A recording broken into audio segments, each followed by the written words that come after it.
Welcome to this episode of Pen to Paper Press Podcast. I'm Cindy Kochis.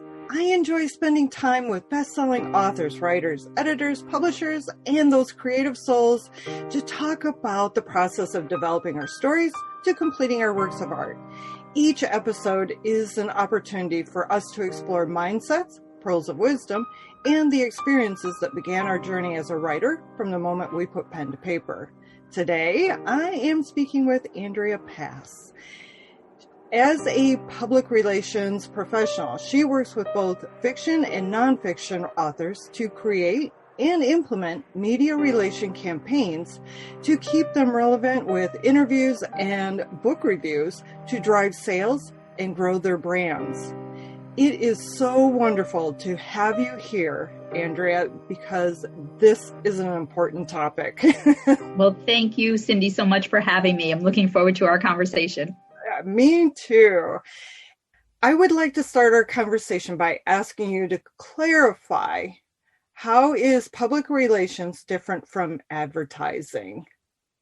And you know, that's always the most misunderstood part of public relations.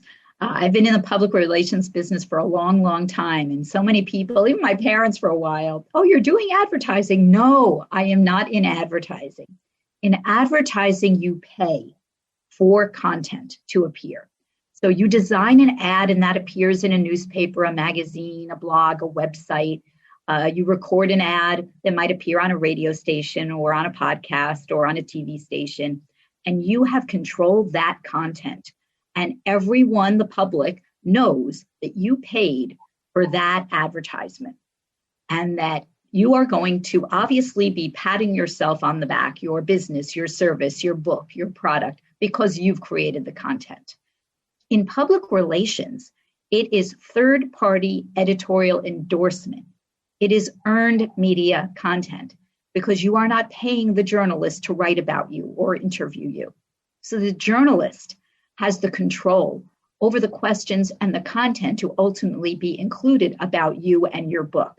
So you need to focus on what the perception is, and the perception of public relations is that someone's giving you that endorsement. That's the truth. And so by someone else saying, you've got to read this book is fabulous, then that's going to give the background that you need to grow your brand. And so there's that major difference between trust and believability. Advertising, you're a little skeptical. In public relations, it's believable because it's coming from a third party. I like that. And that helps to clarify what the two differences are. And you're right, the trust factor. Because when you stop to think about how is that material being presented to me, does influence how we perceive what we're seeing. For many authors, when it comes to the idea of marketing their books, promoting themselves, because that's truly what we're doing, many of them would rather, like scrub toilets at an international airport than to do the marketing, to do the public relations. Why do you feel that, we have such a resistance to this thing called public relations and marketing? Because it's scary. Yes, it is. It's the unknown. And especially for authors are spending their time researching, writing, editing, getting it fine-tuned so that you can publish that book. And with today's world, especially since the start of the pandemic, this influx of self-published books, yes, because people had time to write that book. So there are so many books out there. How do you distinguish yours from the book next to it on the shelf or on Amazon? And so it's uncomfortable because most people don't want to pat themselves on the back. Most people say, oh, I can't say those great things about myself. People will think I'm egotistical. No, you are your brand. You have to discuss the benefits of your book, of your background, of you, so they begin following you and they want to read the book after and the book after and the book after. So you've got to get over the hump of being uncomfortable doing interviews and uncomfortable tooting your own horn, because then you're not going to be out there and the next person will be out there talking about their book. So you'll miss opportunities. I had, when you were saying that, one thing that popped up for me was I was in a conversation with someone about promoting themselves, and they were taught by I guess, brand professional. And they were saying that don't do what you're uncomfortable with. And I'm like, that would be incorrect, because if that's the case, you wouldn't do anything. You have to start outside of your comfort zone. And go ahead. Yeah, I totally agree. I mean, is it comfortable to do an interview? At first, no. But then you become comfortable because you're having a conversation with somebody, and you're having a conversation about something you know everything about. So no question can take you in a wrong direction, because you're the expert at your book and your business and your brand. So if an interviewer asked you a question about your book that is off target, then you simply reply with, I tend to focus on X, Y, Z in name of book. So that's what's really important, is that you can't answer a question incorrectly because it's about you. And I remember years ago, I had a client and we started working together. And that weekend, like 2 days after I started working with him, we had a TV interview at a major New York City TV station. It was his first interview. And here's this buttoned up corporate guy, nervous as all get go.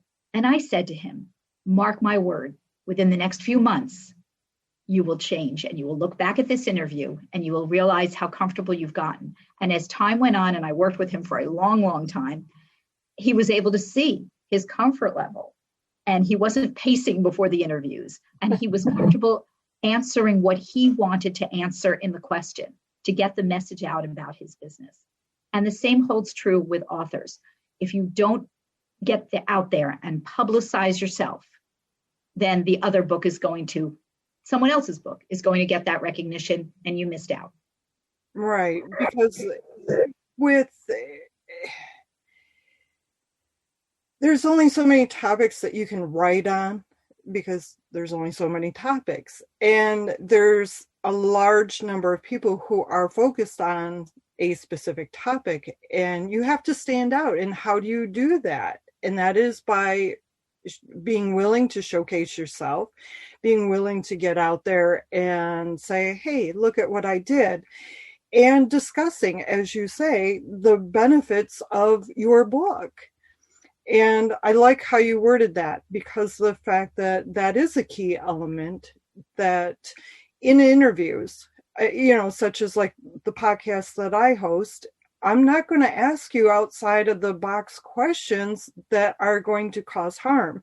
And most interview hosts are not going to. They're focused on this topic. Now, if you're in a controversial topic, yeah, you probably will get asked those controversial questions. But for the most part, the ones that are doing the interview do not want to cause harm. And if they do, then you simply say, we're done. Thank you. Goodbye. Yeah. And also remember the question, you could say to me, oh, so Andrea Pass Public Relations, how is it to be based in New York City? And I simply flip it around and say, well, actually, Andrea Pass Public Relations is based in New Jersey, but it doesn't matter where I am. My clients can be anywhere. In fact, I'm waiting to hear from a prospective author from New Zealand. I have an author in Canada. I have an author in Florida. It doesn't matter where you are. I can do public relations anywhere. So it's learning how to flip a question that you get to then serve the needs of your brand. So that's what an author needs to do. But if an author is not going to do book events, and an author is not going to do interviews, and if you think I'm going to mail my book to 100 reviewers and they're all going to review it tomorrow and give me a glowing review, gone are those days. Yeah. And I remember, back in my early days of PR, and I worked with clients who had products, and we would just send the products or the books to hundreds of journalists. Do you really think they all wrote about it? No, they gave it to their friend as a gift. And so now I'm only having my clients send their book to someone who requests the book because I'm in communication with them for an interview or a review. So no longer on the days that you blast them and it's in a pile. But you also have to recognize that not everyone is going to be on the New York Times bestseller list. But that doesn't mean you're not going to sell books and create a growth to your business. You need to set realistic expectations. And can I share a story with you? I had an author who was connected with me for a new business call. So we're doing a consultation on public relations, and the call starts out with, my book, a fiction book, is coming out in 5 weeks. Okay, I can get press. It doesn't have to be way before the book comes out. The book could come out already and I can get press. She says, well, I only want you to get me in People magazine. Well, she's self-published and no one's heard of her before, and she's never written a book before. And I said to her, I can't guarantee you that. I'll gladly pitch, and I named the editor, the book editor of People magazine, who I've worked with. I said, I will pitch her. I said, but she likes books a minimum of 3 months in advance of publication date. And 90% of the books she reviews are from the major publishing houses.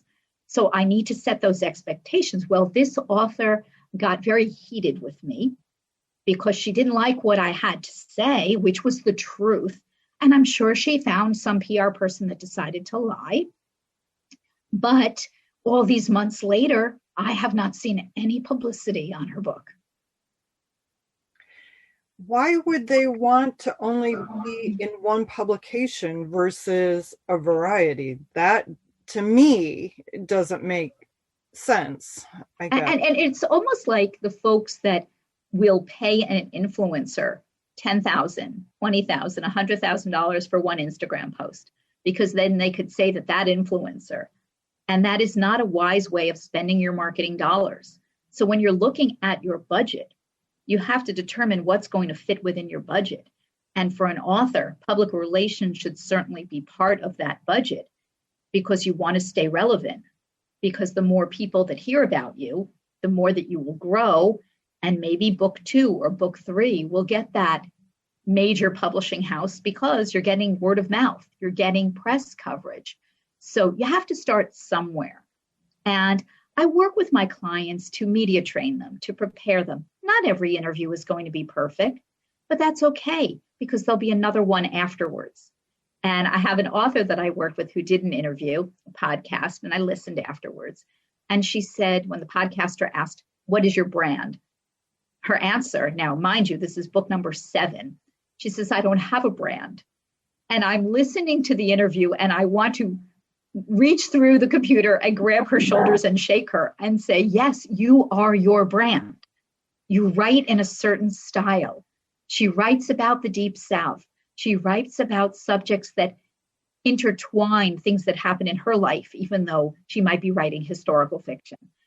She finds a way to do something that means something to her in her writing.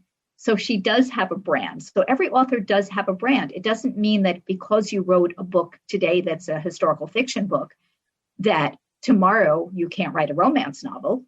Doesn't mean that, but you still have your brand. And getting your brand out there using public relations is going to make you relevant. Yes. And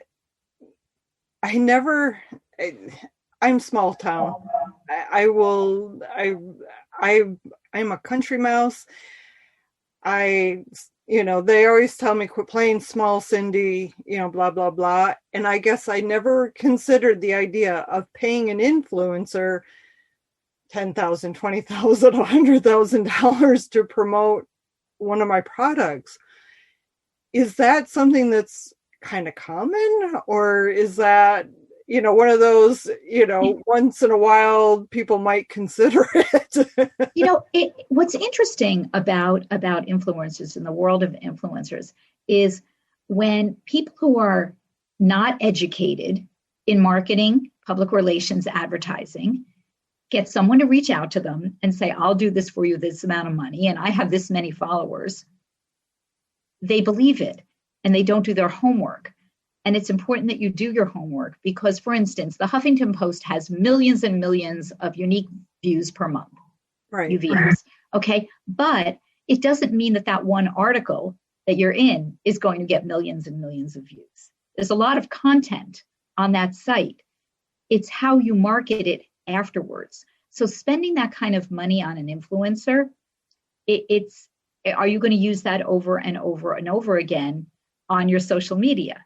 Because that's important. Every author should have social media pages, but the social media pages cannot be of your cat and the food you ate last night. And listen, we love to share. We're in a world that we share every single thing. You go somewhere and, oh my goodness, I have to take a picture and I've got to post this. And that's the world that we are now living in. However, if you're posting too many times a day, you are muddying the waters of your key message, which is that you were featured in this publication, or check out my latest podcast interview with Cindy, or my book is now available at Target, or whatever the news is. You want to make sure that you're sharing news on your social media pages with your audiences, and that you're not posting 12 times a day, that you're including, I went here and I went there and I met this person for lunch. Put that on a personal page and create an author page so that you have them separated and post once a day. That's okay. And make sure you're responding and people are engaging with you. But in public relations, I make sure that I'm getting you press coverage so that you are putting that press coverage content on your website and on your social media pages so your audiences can see, read, listen, watch you being featured because of your book. And so that's what happens when I put a program together through Andrea Pass Public Relations for an author. We're talking about taking those steps to get you comfortable, get you out there, and keep you relevant in the world of the media. So one question that I have is, sorry, there was a little bit of feedback. One question that I have is, so the book is launched. We do the public relations. We get it out there. We share the news. Hey, looky, I wrote a book. So the next question is, how long do we keep that momentum going? What is, obviously you're not going to recommend launch and let it go because you want to have those maintaining sales that continue. But is it something that you do for like a month, 3 months, or 6 years? What would be a recommendation? I recommend that authors begin with a 6-month campaign. Excuse me, I have a morning tickle. And the reason I say that is because something takes time. I just started working with a new client a week ago, and I've already secured 5 interviews for her. Okay, so one happened and it aired the next day. Another one isn't happening till the fall. They could not book her until the fall. Another one is happening in a few days. Another one is a book reviewer. So that reviewer is it's in a pile. It's not the first book that the reviewer is going to read because they requested it. So public relations is a process. It doesn't happen overnight. It's not a one and done. And again, there could be public relations executives and professionals who tell you, I'll take your money for a month, and then they won't do anything. So you've paid this money. And unfortunately, there are many public relations people that take your money and don't do anything. And I'm proud that I dive in the deep end on day one because I want clients to see I have the connections and I can secure the press coverage. So that's important that you keep it ongoing. Mm-hmm. I would recommend doing it for at least a year, but I start with a 6-month campaign because it takes time and it takes a budget. Because in essence, what you, the author, are paying the public relations person for is that person's time and efforts. So whereas I can write an email and someone might respond immediately and I secure an interview, that happens few and far between. It's back and forth and back and forth and back and forth till we book the interview. We change the interview. We secure the date of the interview. I provide all the background information that the host or the author needs. So there's a lot of back and forth. I have an author of mine who's going to be on a TV station in a few weeks. I started pitching this 4 months ago. And so it didn't happen overnight. And this is the available date. And I've had to provide more information and more information. And there's a lot that has to happen. And then if breaking news happens that day that he's scheduled for this interview, it'll be bumped, which is out of our control. So then we'll go through the whole rescheduling process again. So I'm crossing my fingers that there's no breaking news that particular day. But we're in a very heavy news cycle, breaking news cycle time of our lives. And so those things happen. But start a campaign and continue the campaign because something new happens every day. You brought up something else that I wanted to touch on, which is a budget. And there's so many people, and it's not just authors, it's anybody who's in business. Because I am an entrepreneur as well.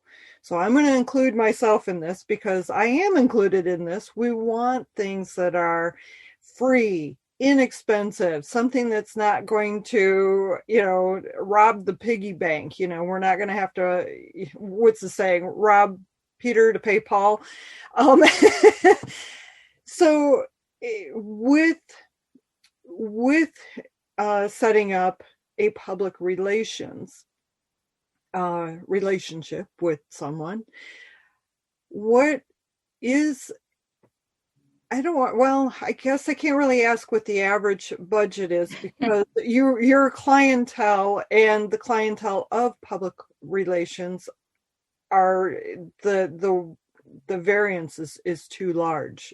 But say it's a first-time writer, and that first-time writer has just written what they think is, the New York Times best-selling memoir. Hey, I might as well throw myself. We're going to go ahead and we're going to use me as an example.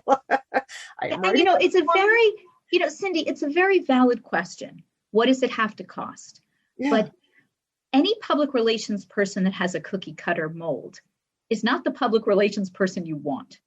I don't do cookie cutter. Each client is unique. So I need to spend the time talking to that client to determine that client's goals. I have a new client, an author starting in a few weeks. She's written a memoir, and her memoir is going to be challenging because of the fact that it is sexual in nature and not pornographic, but sexual in nature. And I said to her, we have to set realistic goals because this is going to take me 2 or 3 or 4 times as long to secure press interviews because of the fact that many press will not want to include your title of your book. And it's a challenge. And she knows that. So therefore, her budget is a different kind of a budget because I'm going to have to spend more hours per month. Right. On that book versus other people. So you really can't cookie cut a budget. However, if you search online, there are PR companies that'll say, I'll do an entire 1-year campaign for $6,000. Baloney. They hand you over to an intern who does an email blast. And if nothing comes of the email blast, you've paid $6,000.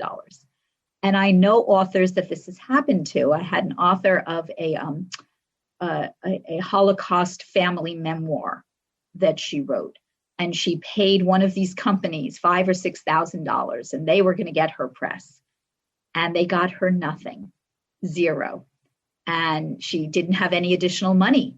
So I say, do your homework and find a public relations person that has true experience and true results so that you're going to get those results from your campaign. So it's not cookie cutter, but public relations is not $500 a month. It's not, because if you look at something, and I joke, and when I've had people say, I could pay you $500, can you do a 3-month campaign? And I say, I'd make more money bagging groceries at the local supermarket. I need to make a living. But because of the fact that Andrea Pass Public Relations I'm a solopreneurship, I don't have the overhead. So I don't have to charge $10,000 a month to my clients, and I can have a lower budget because I don't have the overhead of paying salaries that sometimes go to newbies that have no experience, or people who don't really want to work and say, oh, but I'm working on it. I know I'm getting the job done. And I've been in business for myself for the last 3+ years. I have never been happier because I take accounts that there's that mutual understanding between me and my client. I develop wonderful relationships with my clients. I actually had a client who was in from, a former client who was in from Houston the other day, and we met for lunch, and I worked for her for 2.5, 3 years.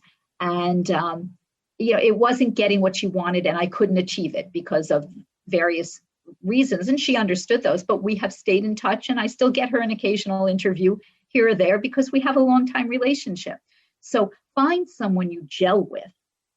Find someone who's actually going to read your book. Every author I represent, I read their book, or I test their product, or I've researched their service. So you don't want a PR person that's not going to take the time to be able to spit back to you. Oh, in your book, I really liked this, or oh, this, I question this, or whatever in your book. So find someone. I mean, I'm a reader. I'm in a book club for years now. I follow Friends in Fiction. I love it, and many other Facebook groups. I happen to love historical fiction. That just happens to be something. But right now, I'm reading the latest nonfiction by Don Lemon from CNN about race relations and his experience growing up. So, I'll read a nonfiction book. I'll read fiction books, and everything in between. You want to find a PR person that actually knows books, because you don't want someone that doesn't read or doesn't know books.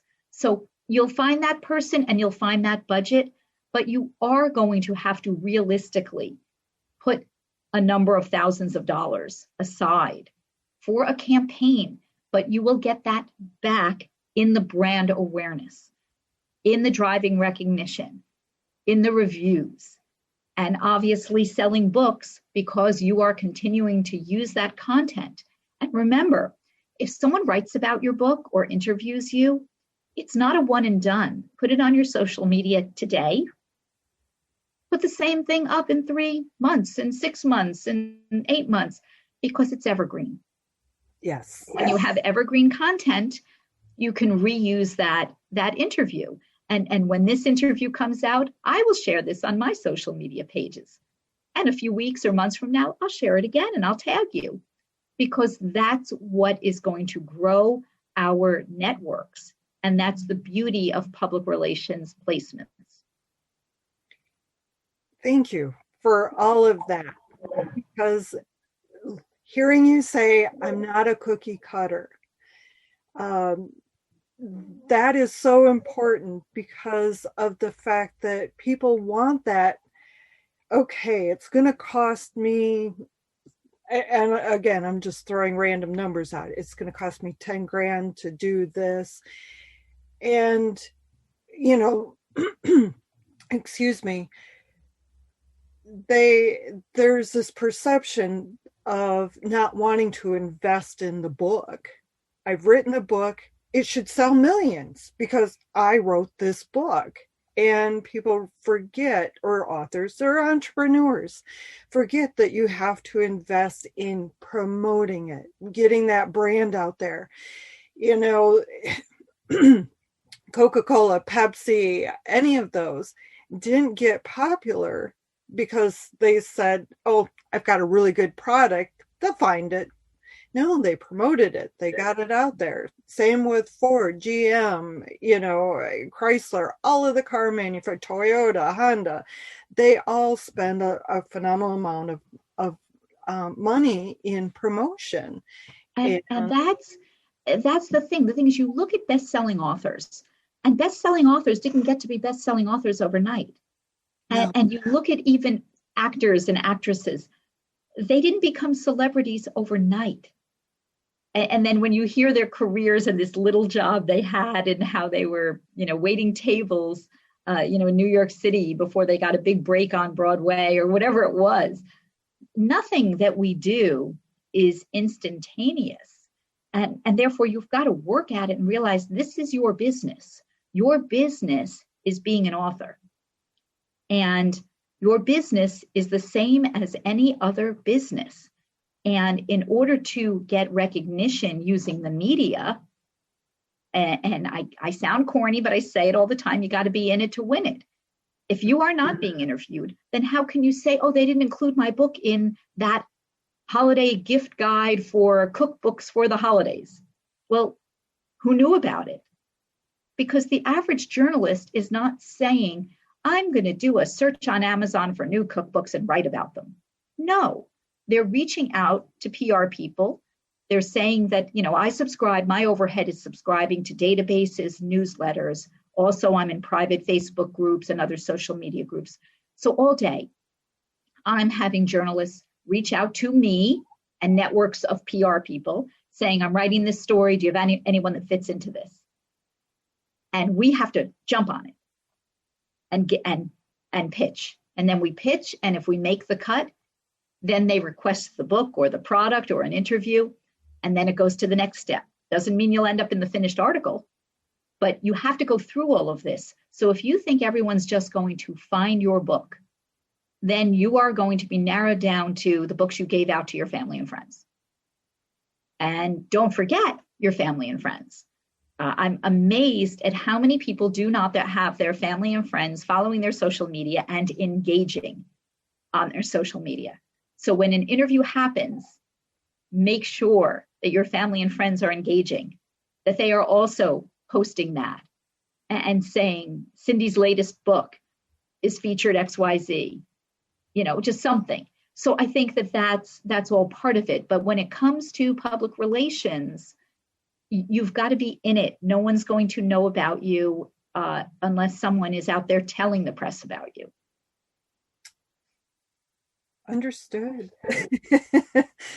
And it is an investment. You're investing in your future. You're investing in your book, your livelihood, because obviously one of the intents of sharing our book is to earn money. For some people, that urge is stronger than others. Others just have that need to tell their story. Others are writing the book purely for the financial gain.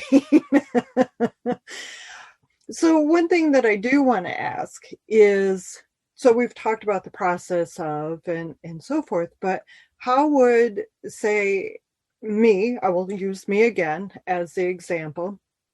So what do I need to do to prepare before our first phone call? What would or our first time that we, I've filled out your contact form. I've done whatever to reach out to you and said, Andrea, I have written a book. I'm in the process. Oh, good question. Do you start the PR before the book is done or once it's ready to launch?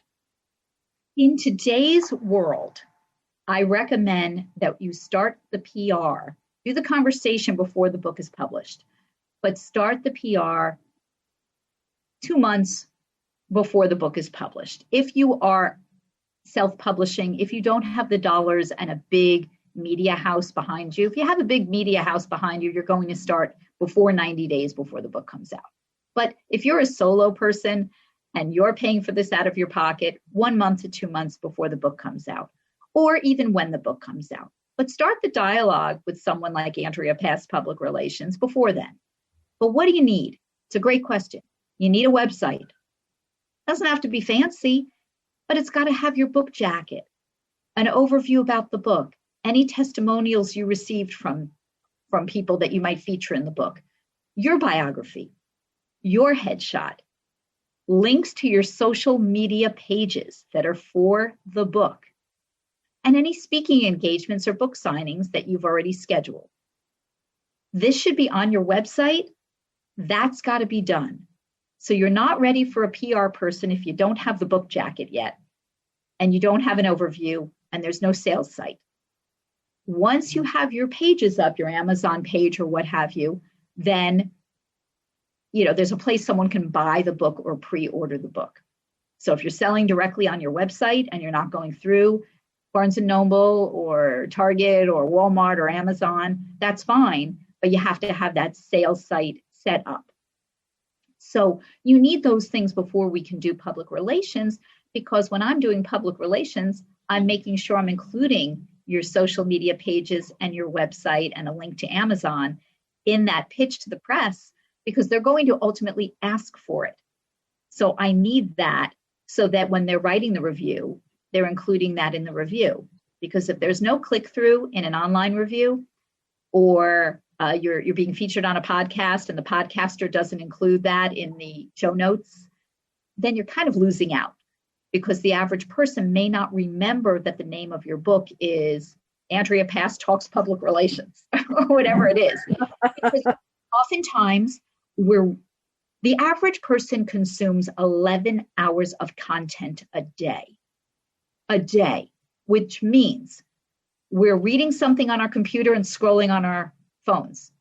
We're watching TV and scrolling on our iPads. We're reading a newspaper and a podcast is playing in the background.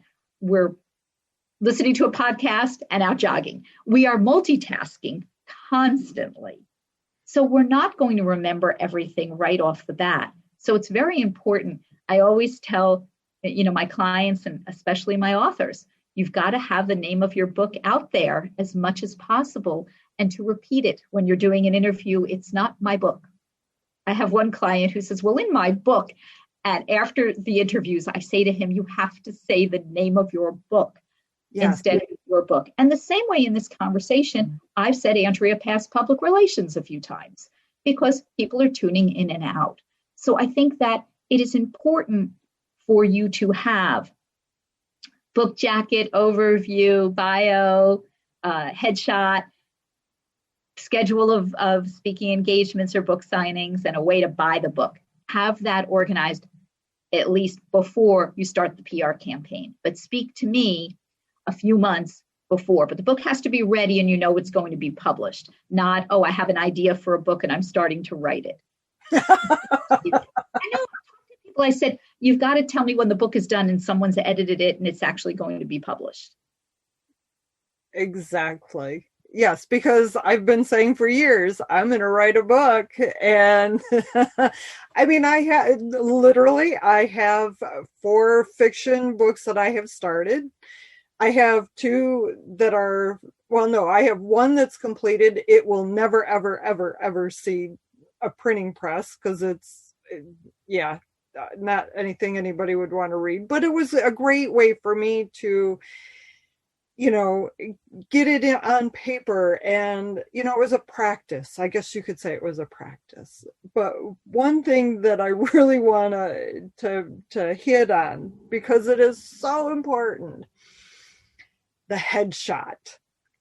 Please, please, please do not do selfies as your headshot. Oh my goodness gracious.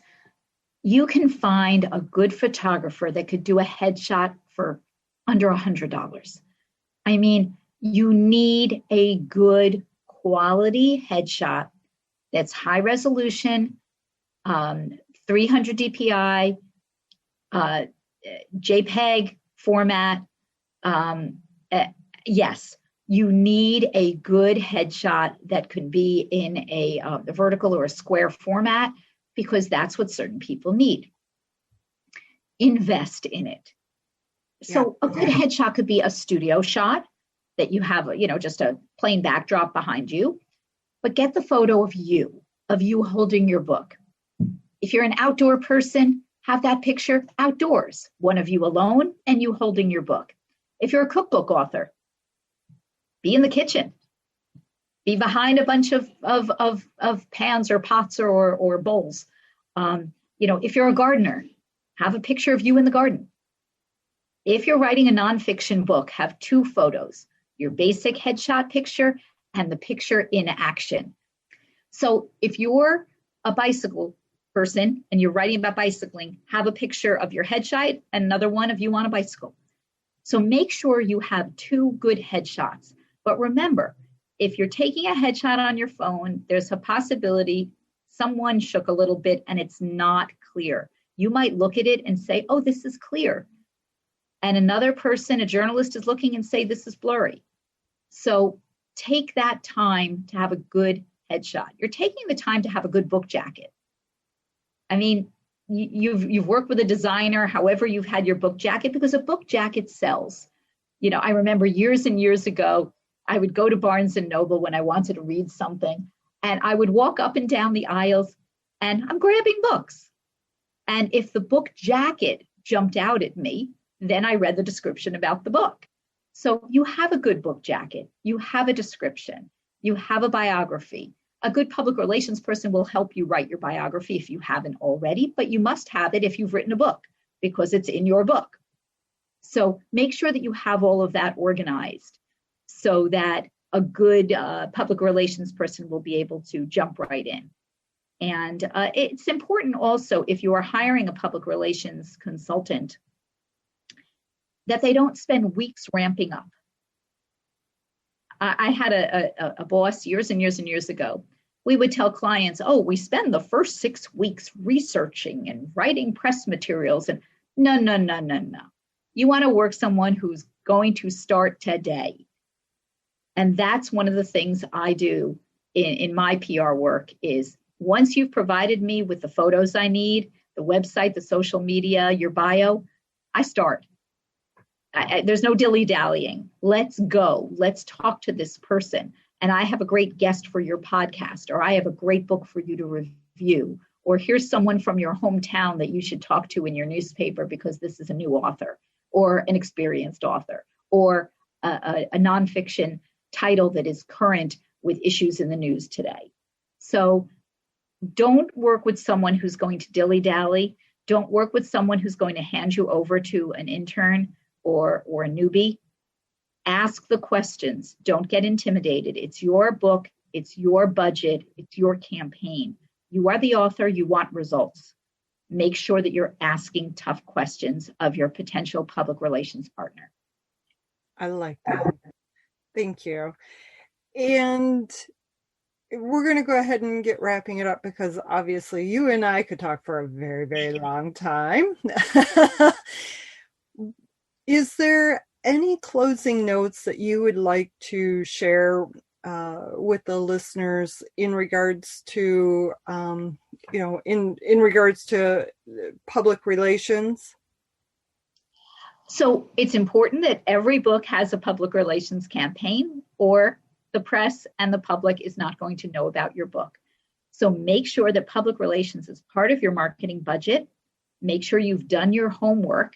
If you'd like to have a complimentary consultation with me, any of your listeners can reach out to AndreaPassPR.com and schedule an appointment with me. Please note that you found me through Cindy's podcast so that I will know that. And then we can talk a little bit about it. But you have to know that you have a budget for public relations because that's going to help move you forward and get press coverage. So I wish all of your authors best of luck in their fiction and nonfiction books, because that becomes your baby and that's something that you have for you and for generations to come. So it's a very exciting time. And if it's your career, you want to get bigger and bigger. So you've got to start somewhere. Start today. I like that. Great way to end the show. Andrea, again, thank you. Thank you for your time and taking this opportunity to share insights that are valuable. Thank you so much for having me. It was I wish we lived near each other. We can go out for coffee. Yes, both of us have been sipping our mugs of, well, I'm drinking tea. I don't know. What are you drinking today? Decaf coffee. I'm a decaf lady, so decaf coffee. I love it. Thank you so much. I appreciate it. Thank you. Before we end our time together, I'd like to say thank you for listening to our informative conversation. To access the show notes page for this episode, visit pen2paperpress.com andrea.pass/podcast. You will find the link to Andrea's website so that you can learn more about the services she offers. While you're on the show notes page, leave us a comment about the takeaways you gained from this episode. To receive future episodes in your inbox, subscribe to the Pen to Paper Press newsletter and subscribe to your favorite podcast application. Take care, and until next time, keep your pen to paper and write. Know that your words have power and your story matters. Bye for now.